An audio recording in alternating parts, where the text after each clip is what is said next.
Are you working on your author career but struggling to get that first book published? Does the goal of being an author seem too lofty? Or thoughts of having multiple books and making a full-time living are as fantastical as living in Cinderella's castle? Welcome to Discovered Wordsmiths, a podcast where aspiring authors can be heard. Join Stephen Schneider as he finds and talks to authors you may not know, but authors that have gotten their foot on the author career path. Hear what they've done to get there and where they want to go now. Settle back. It's time for a bit of inspiration and advice. Come listen to today's Discovered Wordsmith. All right. Well, Justin, welcome to Discovered Wordsmith. It's really good to see you today. Thank you. Glad to be here. So before we get started, tell everybody a little bit about yourself, where you live, what you like to do. Sure. So hopefully you don't hear the garbage truck outside. Just arrived as we started talking. So yeah, I'm Justin. No, it happens. Yeah. I live in the LA area.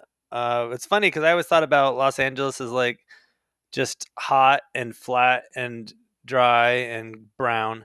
But where I live, it's called La Cañada. It's right up against the mountains and it's just green and it feels like I'm in Seattle almost. Not the same amount of rain for sure, but as far as like the greenery and the hills and the trees, it's gorgeous.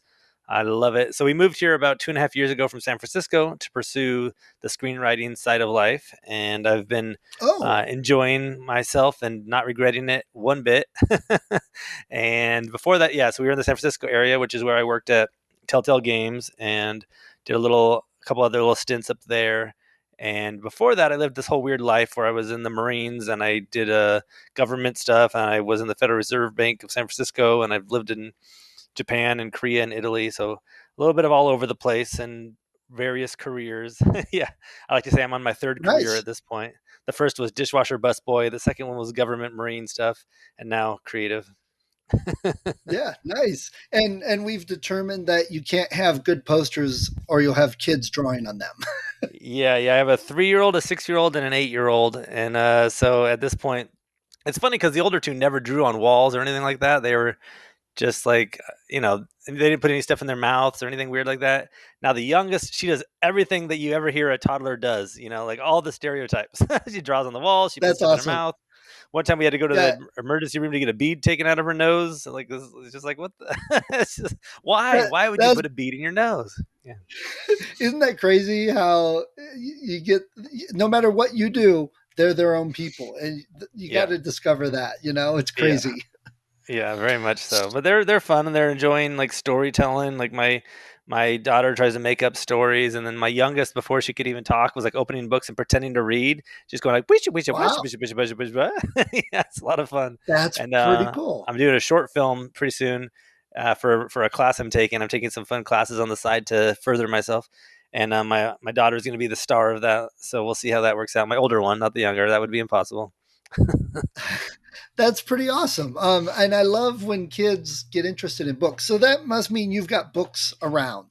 You've got books for them to read and look at.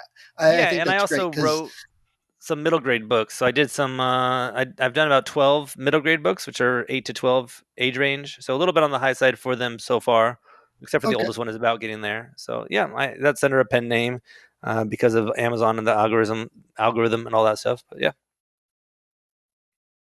Okay. Well, let's start there, actually. I mean, you told me a few things that we definitely want to touch on. So why did you decide to write some middle grade books? And can you tell us what they're called? Sure. Yeah. So I read it as under Justin M Stone, I believe, Stone. And that's kind of where I started, actually, in a way. Well, I originally started because I was reading the Game of Thrones books, and then I wrote something that was like that in a way. But my preference, my style, I could tell right off the bat was a little more juvenile than Game of Thrones. And I know that feeling. Yeah. And I love watching these, I'm a big fan of watching these kids movies with my kids or by myself if I need to. Like I went and saw Monsters University at the theater by myself one day in LA because the family was in San Francisco at that point. And I was like, what else to do? So it's just kind of my style. So, and since at the time, I think I'd, fallen in love with Harry Potter. I tried to avoid it most of my adult life until one day I was sitting around with some friends at a beach and they had the seventh book and I picked it up and read it and I was like, oh my God. And I fell in love and I read them all. And so I was inspired. And so I wrote a few middle grade books to kind of start off. And I'd say they were finished before my fantasy was ever finished because the adult fantasy took me a lot longer to do, like 6 years overall, versus these a little bit less so. So yeah, to that, and then also because I knew I wanted to have kids someday, and I wanted to have something to show them. Like they might not be able to read that other stuff until they're 18 because some of the content's a little intense. But these are things I can show them and be proud of. Nice. And I love you mentioned because you're a little more juvenile, and that's, funny. But really, I think what you did was discovered your style and what genre you kind of fit in the best. I kind of went through the same thing. I was trying to write several different things, and nothing seemed to be coming out, any good. It just didn't sound right. And then just talking, with Jay Thorne, he's hooked us up. Talking with him, he got me to realize, like, well, dude, you're talking like middle school kids. That's kind of what your Yeah, language is, and that is what your story ideas fit, and all that. And I'm like, oh my gosh, yeah, that's it. I can't resist it. So yeah, yeah, I know that same path. yeah. Yeah, it's funny. Like, and it's a tough game for sure because even if we like middle grade books, it's still hard to find that market. I found it's a lot easier to find like the adult sci-fi market, for example. The readership is there and they're easier accessible, easier to access. And for example, I recently had one middle grade book that I was pinging to an agent, and the feedback that came back was that like it needs to be more emotional, and they sent me an example. And I tried reading this one, and I'm just like, oh my God, this is killing me. It was like win win win win win, every 5 seconds, and I'm like, no, if this is what they're telling me it needs to be, then I'm just gonna stick to my own thing, I guess.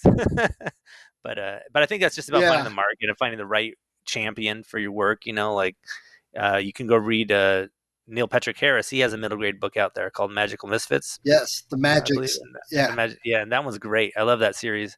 I don't know if it's a trilogy or what it was at the point, but I've read I think all of them, and every single one of those I'm just like yes the whole way through. And that's you read those kind of ones and they inspire you to try to write like them, and you kind of find what your like you said your brand. Right. And, I understand what you're saying about that was the first thing I started looking at. I'm like, oh my gosh, these are like intense books for these kids. And then I'm like, wait a second.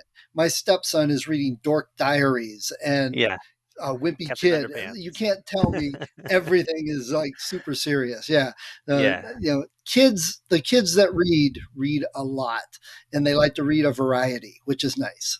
yeah, so that's I think is a key for everybody out there, and this ties into video games too. So the key is like we're saying, remembering that just because you get a few rejections, that might have just been the 10 people that you queried happen to be readers who want the emo craziness, the super emotional bullcrap that bores the hell out of you and me.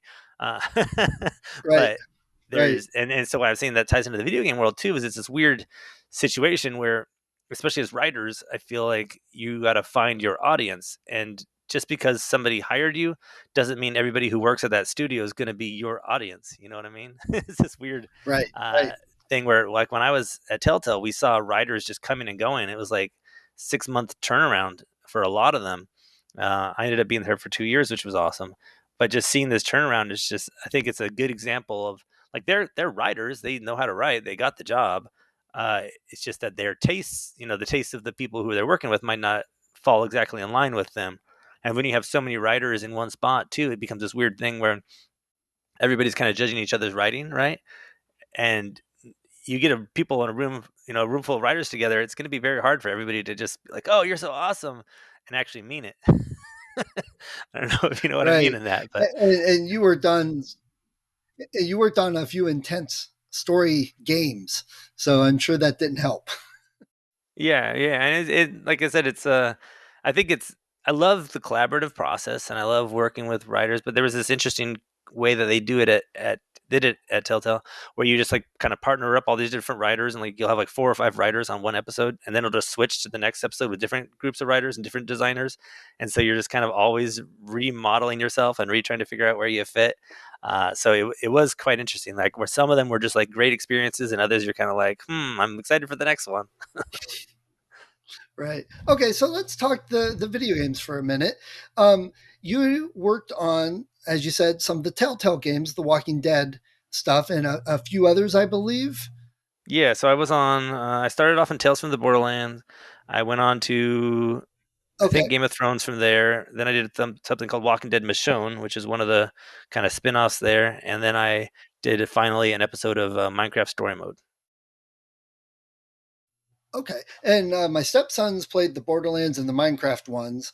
Oh, cool. And I'm actually working on Michonne. I started it a couple years ago and said, like 2 weeks ago, I said, hey, I haven't finished that. And then I talked to you and I'm like, oh, Oh, I'm he playing it. wrote Yeah, I this, see. or some of it at least. I was a writer on Yeah. it. Yeah. So, So I played a lot more of a development role on that one, and Minecraft. It was the I don't know if you've played this one yet or your sons have, but the haunted mansion kind of, or the murder mansion, I guess. I mean, that was kind of my baby. Like it started off where they came to me and they said we want to do Night of the Living Dead episode, where it's just basically people trapped in a house and zombies trying to attack them, and you're just fending off the zombies. And I was like, well, that's cool, but my taste lies more in this, and so we shaped it into more of this murder mansion type scenario, and that was a lot of fun.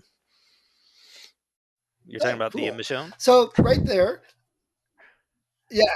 Uh, well, right there, let me ask. So you didn't write a whole story that turned into the game. How did that process work with several writers and multiple episodes? And like you said, you worked on one episode. How did all that work together to create those video games? Yeah, so it definitely varies. So, for example, when I came into Borderlands, we were doing a lot more of the writers' room stuff, where we're in the room as like a group figuring things out, and similar with Game of Thrones, uh, big brainstorming sessions on what each episode should be. And then they kind of break it out by, okay, this person's gonna be the lead writer on this episode, this person's gonna be the lead writer on this episode, and then like they say, okay, now you guys are gonna help out that lead writer. We'll give you like 2 or 3 people to work on that with you, and like that, and like that, and like that. And so, kind of varies though. Some games or episodes, like Wolf Among Us, from my understanding, because that was before I got there, was mostly written by 1 or 2 people. It wasn't in the same fashion, and like later on for the Minecraft Story Mode one, it was this fun scenario where they just bring you in the room and say, okay, you're gonna have an episode of Minecraft Story Mode. You are a writer. Here's your narrative designer. You guys team up and figure it out. And so then you just go off for a couple weeks and you just brainstorm. I don't remember if it was a couple weeks or exactly how long it was, because this is 5 years ago, 6 years ago.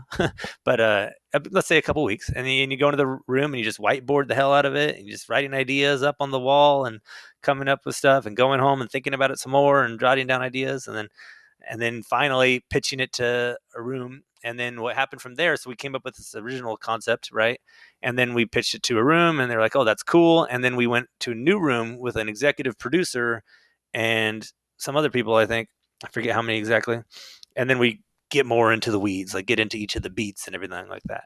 And so it's an interesting concept because at first there's like the murder mystery version that we did, where it was much more of like an action adventure version of it, where you have the mystery up front, but then reveals who it is, and then kind of dealing with that and chasing each other down, kind of stuff. Uh, and that one they felt was a little bit too complicated. So then you get like that feedback in the room, and it's great because you're there and you're getting the feedback, and instead of just kind of in your own cave trying to figure out things on your own, it's so much quicker to just be able to brainstorm it like that. And then we did the revised version where we got back in the room and said, okay, let's see how we can make this a little more contained, and all that jazz. So um, that's totally different. When you write your books, it's Yeah. basically you coming up with things, thinking of things, writing them all down until maybe your editor says, "Hey, you should maybe change this, etc." So this is completely different. You could have a completely, your whole story idea, but if there's other people that are like, "That's not any fun. I don't think this is how they carry." So you have to go change that. So how does it all tie together then? How do you get all the different chapters to tie into one big story when so many people are writing it? Yeah, so that's the job of the lead writer, and in theory they might take it over and just rewrite stuff if if it doesn't flow together in some way, or if they feel like one writer's voice isn't melding with the rest, and they might just ditch that writer and move them onto another team or something. Hopefully there's a little more guidance first and hand holding, discussing, all that stuff. But sometimes I found there were times when there was one episode I can remember, and I won't say which one because then you could just look at the credits and stuff. But like where I went there and I was like, I want to have some discussions, figure out what we're doing, and they're just like, no, we don't have time for that. Just go. And you're like, all right, it's kind of thrown to the wolves in that case. And if you get it right, yay. If not, let's see what else you can work on instead. Like that kind of situation. So you get a lot of that. But yeah, it's very, very different from writing the novels. And I'm doing a lot of ghost writing right now, which is kind of a fun thing that I've recently started playing with. And that's fun because what I do in this case is I get the outline from them. So it's kind of like somebody else does all the hard work for me, in my opinion, because the figuring out the stuff is kind of the hard part. The writing is the easy part. But I'm being very selective. So I'm only taking on projects where I get to have creative freedom. And I'm telling them up front, I'm like, I only want to work with you if you're open to me changing things how I want. And, we can discuss, of course. I'm not going to go totally crazy on you and go out on left field. But right. It's great because I'm kind of getting the best of both worlds where I'm able to collaborate a little bit and brainstorm if I want to. And they're enjoying that, the people who are hiring me. But I don't have to do all of the heavy lifting on my own. So it's a fun new thing I'm trying out. Yeah, well, cool. I'm going to come back to that in a second. Yeah. On the Telltale story. Yeah, exactly. I think it's interesting that you were involved in video games, and it was definitely a niche type of video game that was only a couple years that was really super popular. Very similar to some of the old text adventure games or choose your own adventures, but they're not because you still have to come up with a story with a beginning and an end. And I assume when you're coming up with the basic concept, you follow the basic story outline, building up to the conflict and your inciting event and that type of thing. So how did you work in with those particular games, the player choices, which I know did not change the story so much as it affected who says what, when, or that type of thing. So how did you work with that in story?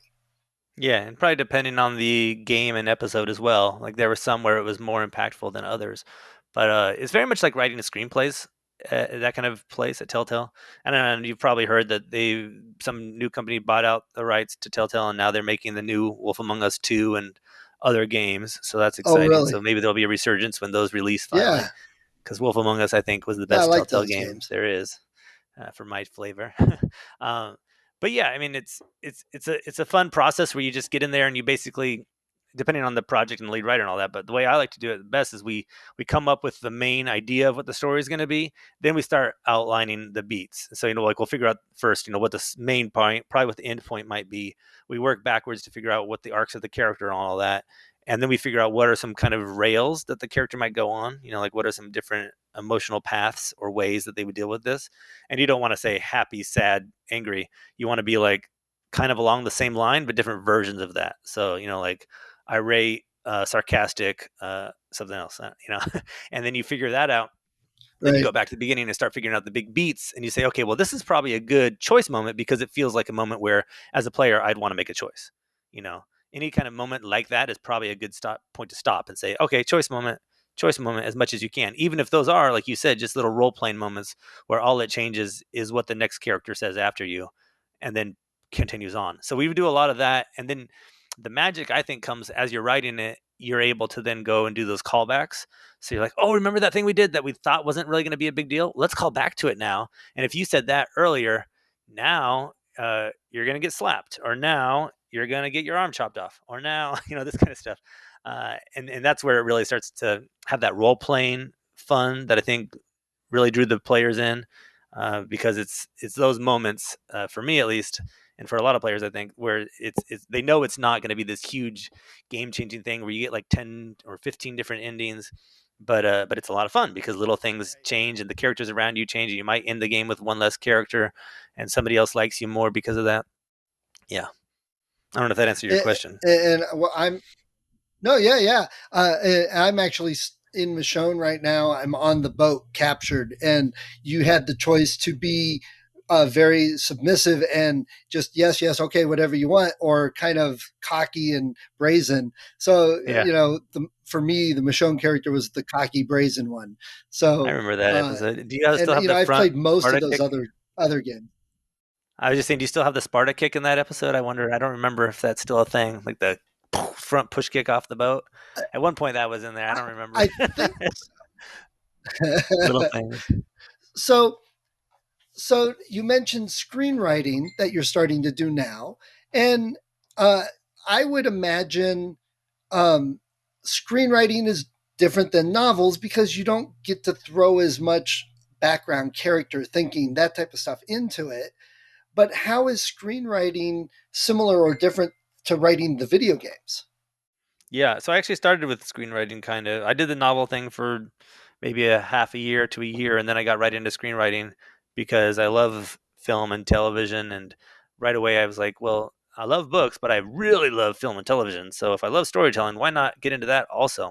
So I just jumped right in with taking classes and kept going. And then I enrolled in a master's program at Johns Hopkins where they had also screenwriting and creative writing. So I was doing like poetry and creative writing and screenwriting and all that, and I fell in love. And so that's how it got me into video games. Is I presented 2 screenplay writing samples, and they liked them enough to say, "Okay, let's do it," and brought me in. And in that case, the writing was pretty much the exact same. The main difference is thinking about those choice moments, and then the main thing too, thinking about player agency.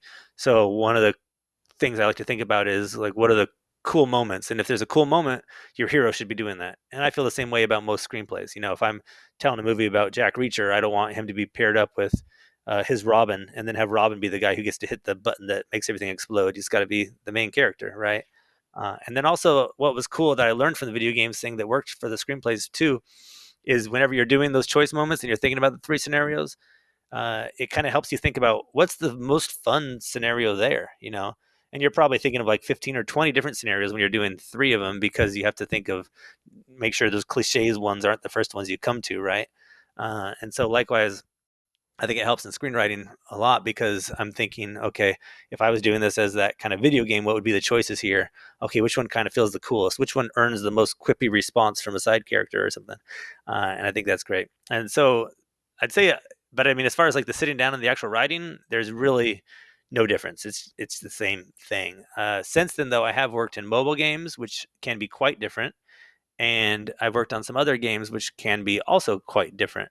We did a kind of a hybrid game television thing where part of it was basically like a reality show where you're watching these cartoon characters move around with AI, and then they have little interactions that you put in there that they say to each other. And so a lot of the writing, like in these kind of environments, is done in Excel, and you'll just have the character, their emotion, and then what they're saying, and then you try to get these little like 4 or 5 line or sometimes more interactions between the characters, and then that tells an overall bigger story. But you have to think about the time that's spent in between all those interactions and what else is going on, what else they're doing, and will the player have forgotten what's going on by that point? Versus a Telltale game is just A to Z, it's a story nonstop, right? Like if the character stops to get some water from a stream, that's part of the story. It's part of the narrative that should be revealing the character or pushing the plot forward or something like that. Versus in some of these other style games, like mobile especially, they'll probably be happening randomly or to get more stars or whatever the mobile game gives you. You know what I mean? So it's quite different in that Right, sense. right. So it sounds though like no matter which of those mediums you're in, video games, novels, screenwriting, it still all comes down to the basics of story, the same type of beats that you got to hit to progress a story, that you're not doing something radically different all over the place. Story is story. Does that sound accurate? For sure. And when I was I wrote a book a while back called Creative Writing Career, and my old boss at Telltale actually co-wrote the second one with me. And one of the big points that we stressed there was, or that I like to stress a lot, was to always have those let the doors of opportunity, be able to open when they need to. Like, so I didn't think of myself as a video game writer per se when I first went to Telltale. Like I was doing the novels and the screenwriting stuff, but the door opened up, that opportunity, knocking and all that, and I was like, sweet, why not try it? And I loved it, and it was awesome. And it, like you said, it's the same basic principles. So if you're good at one, you'll probably be good at the others. There's a learning curve to switching between the three, of course. Like screenwriting is quite different from novel writing because it's so much more on the structure and so much more on. And I don't mean following a structure to make a story because that kind of pisses me off. I actually just got a note a couple of days ago from a reader who this one doesn't follow the structure enough, and I'm like, screw off, man. Like the structure is written by people who analyze movies but don't actually write movies, and most of the ones that are written really well might have some semblance of the structures in there, but they don't exactly follow the structure per this little checkpoint checklist of Right. 5 points here, 10 points here stuff. Anyway, so but the point being, they're like when I'm working on a screenplay, it's so much more like that. Each line of dialogue has to be perfect, and each movement has to be exactly precise. Versus a novel, you can kind of get away with. And that's why when I looked at the leaf and saw it falling, I remembered the way that my mom had fallen off of her bed, and something weird. And then it goes into this tangent, and by the time I stopped walking, I was already at the grocery store, and I didn't remember how I got there. Something weird. You can kind of just move through stuff like that Right. without having to do it in the same way. And then video games, I guess it depends on which video game you're talking about. It can kind of be one of those two or something totally randomly different. But like you said, And same I story remember, structure. There's fundamentals. right. I was listening to I forget the name of the book. It was about the war between Nintendo and Sega back in the I see. 80s. And the Sega guy Kalinsky, their mantra was like, the name of the game is fun. And if the game isn't fun, it doesn't matter if the story hits all the beats or not. The game has to be fun. Same with stories. They got to be engaging and draw you in and move to the next thing. I love Stephen King stories. I've read several of them multiple times, but I can tell you all the things I don't like about Stephen King that he doesn't do very well. Yeah. But the stories still draw me in. So, and if you ask Stephen King what the beats are, I'm sure he can. He's smart. He knows that. But I don't think he sits down and tries to write to it. Mm-hmm. Yeah, and I think a lot of times, like, I do like looking at these kind of structures so that you know what they are and you know what people are talking about. And if you're in a meeting with an executive and they start referencing it, you know what they're talking about, so you don't look silly. But what I find them most Right. useful for is if I'm writing a story and I start to feel lost. There's a lot of good, things you can do there, like sit back and just think, what's the simple emotional journey and whatnot. But if you just feel kind of like if writer's block or whatever it is that it might be, then I like to sometimes pick those up and just kind of scroll through and think about stuff, ask myself some of the questions that these are asking me. There's a great one called My Story Can Beat Up Your Story, and I love some of the questions that it asks in there. And so if you just start jotting down those responses, then you might just be like, oh, and it all starts clicking. But more often than not, I'll be watching like some movie or TV show that's totally unrelated, or playing a video game, and then the story starts really clicking into place for me. Even if it's a rom com, but I'm playing Ghost of Tsushima, how do you say that? Which is a Japanese like samurai game. You know what I mean? It doesn't have to be related in any way or have similar story, but for some reason, when you start being engaged and inspired by other stories, I feel that's when it really clicks. And the structure, it can be fun. I do think for noob writers who aren't necessarily great, like I don't think I was a naturally amazing writer.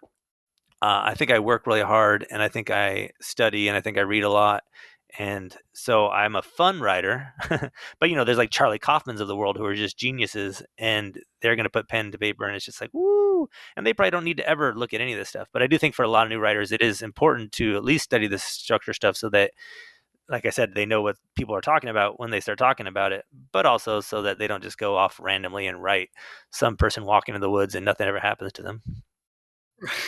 And I have found, I've learned through my reading, writing, the same type of thing, like you just said. I kind of have a natural feel for a story and progression, but if I get stuck or something doesn't seem right, I can look at it like, okay, where's the action and where's the conflict and where is this beat the inciting incident and how they resolve it. And oh, I missed this. For example, I'll spew this off. And again, I'm not a professional. I'm not a movie critic or anything, but I just went and saw the second Venom movie. And Nice. everybody with me, my family, they said, oh, I liked it better than the first one. I said, it was okay. And I was thinking about like, why did I think it was just okay? Well, it's because once Carnage came out and you had Venom, they met, and that was the final battle. That was it. And I'm like, wait a Yeah. second. No, no, no, no.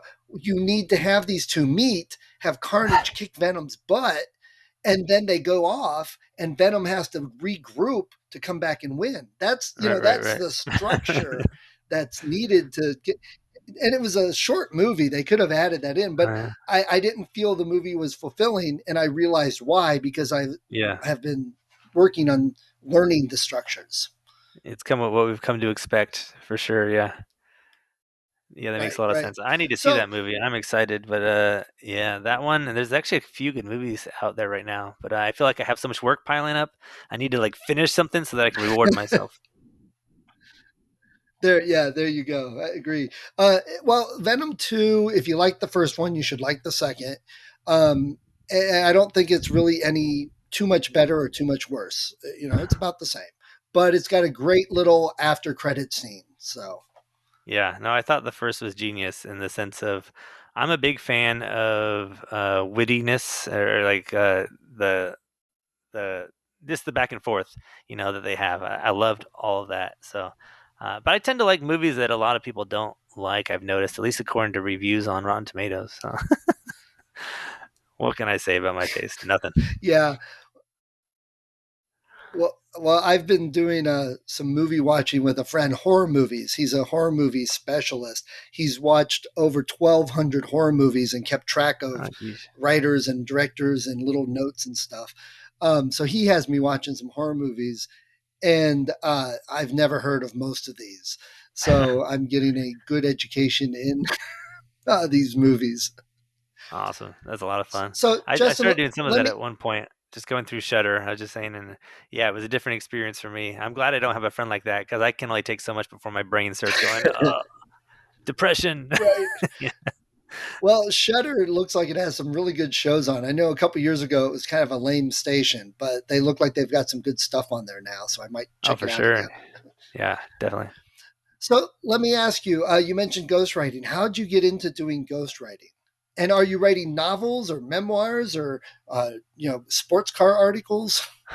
Strictly fiction for sure. Like I said, I'm being really picky, and it's actually so Okay. I'm mostly doing Fiverr. Actually, my wife is about to launch a product that I think is going to be awesome. It's called a Kubrick, Kuprick. So hopefully it's gone through like a soft launch I think right now. We're just kind of getting so that's all for writing books and doing stuff with books. It's not going to be anything else but related to that. So like ghostwriting, editing, book covers, that kind of stuff. But how I got into it was yes, I'm going to be doing a lot of work on that platform pretty soon. But how I got into it was what was I doing? Oh, so I was complaining about book sales going down during COVID. A lot of my sales definitely tanked during that time, and maybe it was because the kids were home and I got less work done. And for a while, I had COVID, and that sucked, and like all these things. I don't know whatever the reason being, book sales went down, and I was like, oh my God, this is getting depressing. And so I talked to my buddy about it, and he's a finance guy. And he's like, hey, I got a lot of story ideas, but I'm working like crazy now, but I have money. How about I just pay you some money and you write my idea and we'll put both our names on there. And after I make my money back, we'll split the royalties. And I was like, oh, like ghostwriting, kind of, but I get my name on there. And so I did two of those, and those will be out pretty soon. We're excited. They're fun.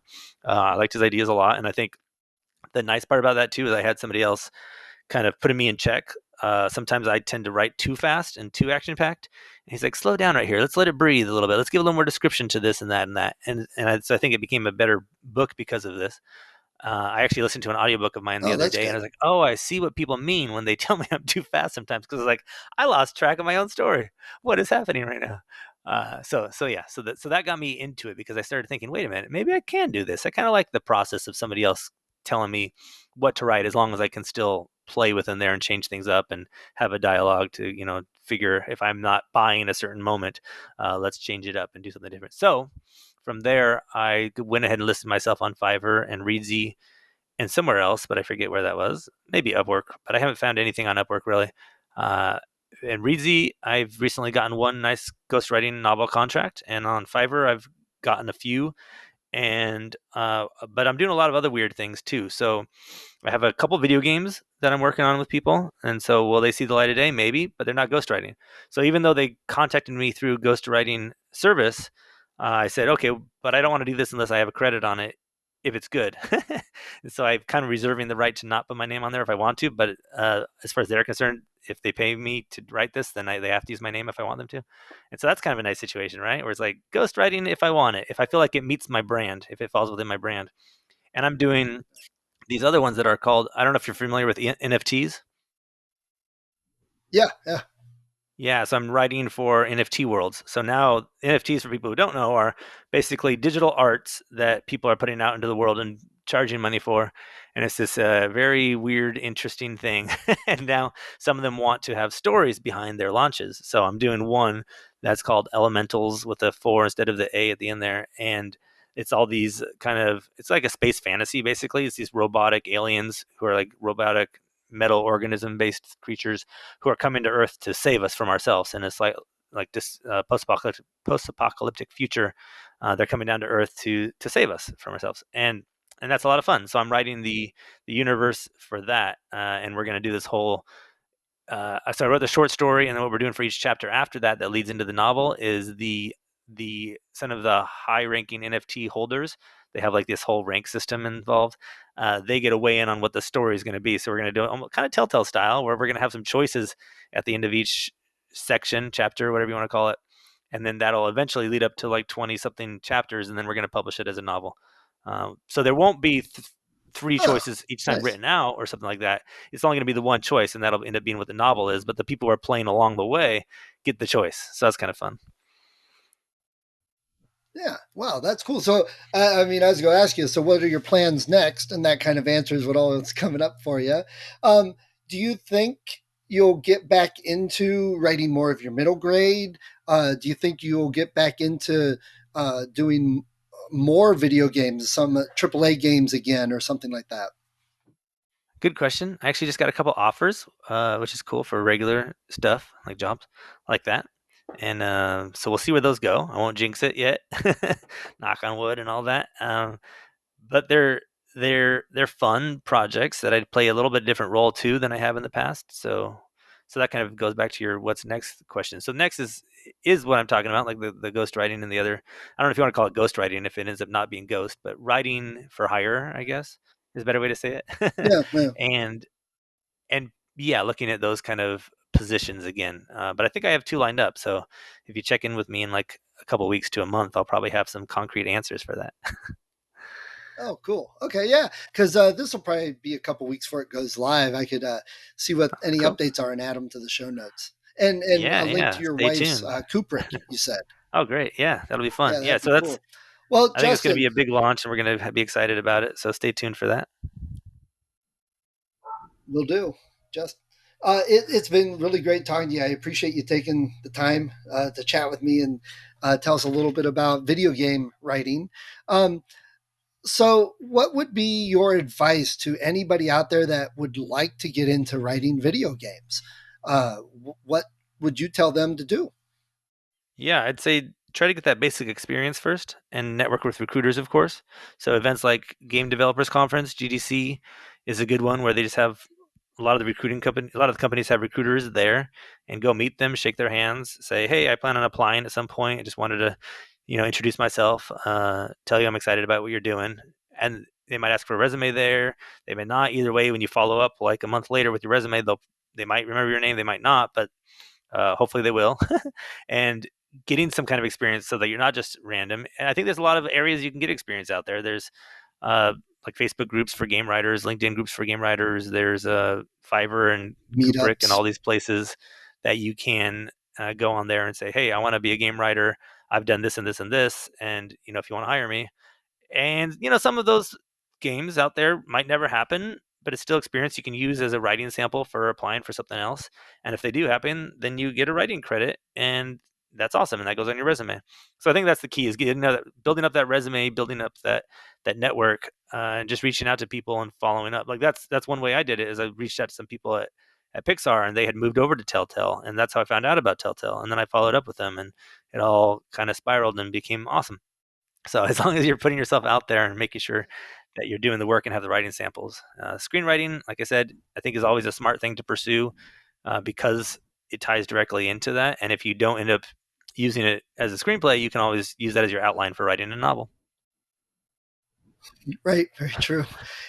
And with the tools that are out there, I mean, anybody can open up Word or even Notepad and start writing story.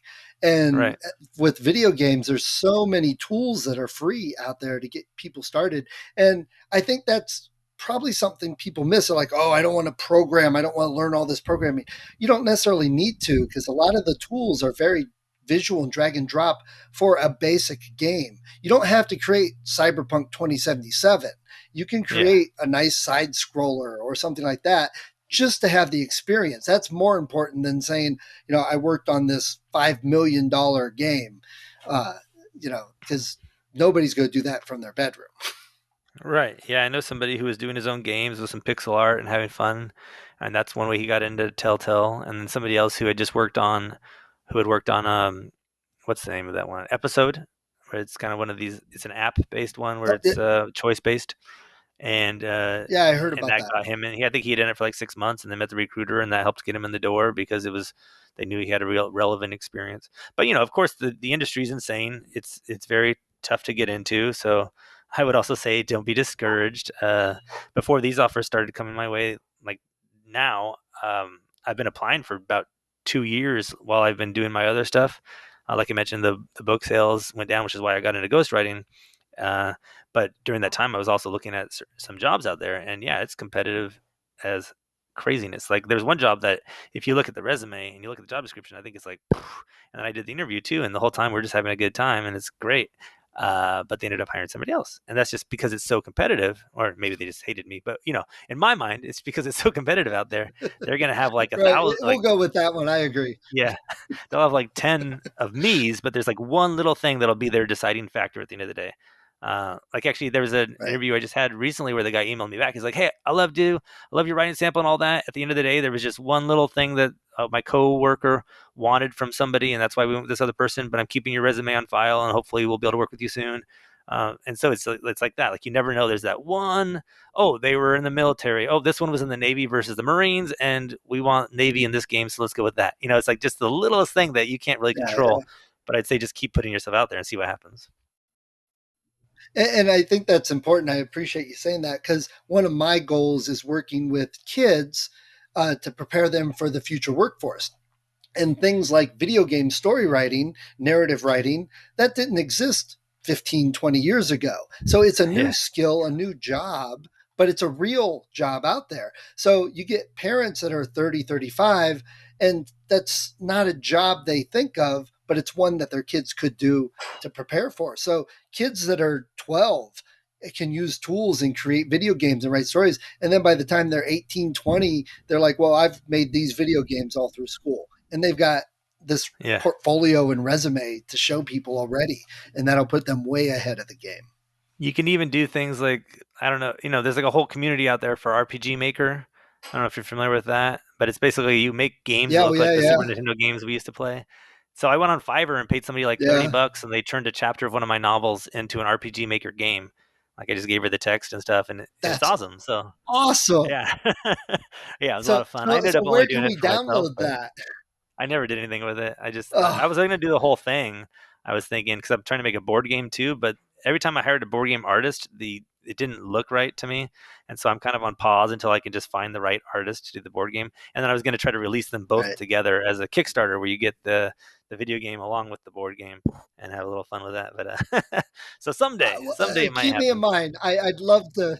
I'd love to see that and be involved, because I've got ideas for like the one middle grade book I wrote. I have a card game idea Oh, that I nice. want to get developed, and I've got an artist for that, so I think I can actually do it. It's a simple game, so I'm not Yeah. worried about it. But But yeah, yeah, on that's cool. Fiverr I and love Upwork that. and all these places, there's so many people that are offering their services, and just because they're cheap doesn't mean that they're bad. Some of them are probably bad and will, skip corners. But if you ask around, like the way I found that person who's not listed there anymore, unfortunately, was because I was talking with another veteran writer who had done it, and he was like, "Oh yeah, check out this person," and then I did, and it was a great product. I was like, "Oh, good job." So you can if you ask around or you can just Nice. try people out if they're only like $30 if you have some extra dishwashing money, then go ahead and give it a Yeah, try. Yeah. yeah, I love that. I hadn't even thought about some of that, so I'm gonna have to check some of that out. I like that. Yeah, you might not be All able to, right. if nothing else, it's a fun experiment that you spent $30 on. At the end of the day, you can look at it and go, this is cool. This is what my video game would have looked like. And, Right. Right. makes you happy. Yeah. Well, I know I was working with one of the tools called GDevelop, and it will export for web. So you can then put the files on your website and people could play it Yeah. right on your website. And I was like, oh, Nice. that's a cool idea.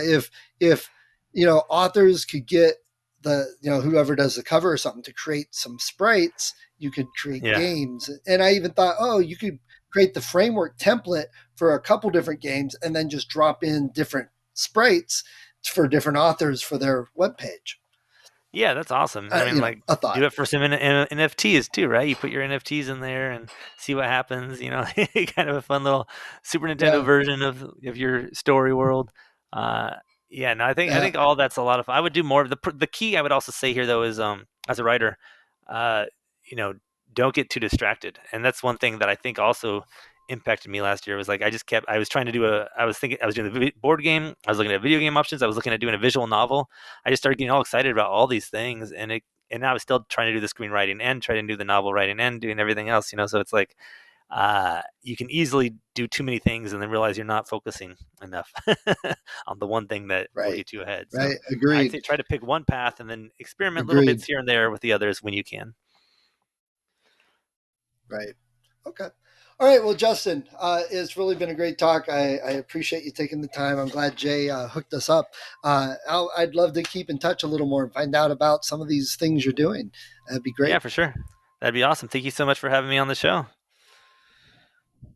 Thanks. It's been a great talk. I hope people got some good info out of it. I'm sure they did. Thank you. Thank you for listening to Discovered Wordsmiths. Come back next week and listen to another author discuss the road they've traveled, and maybe, sometime in the near future, it might be you.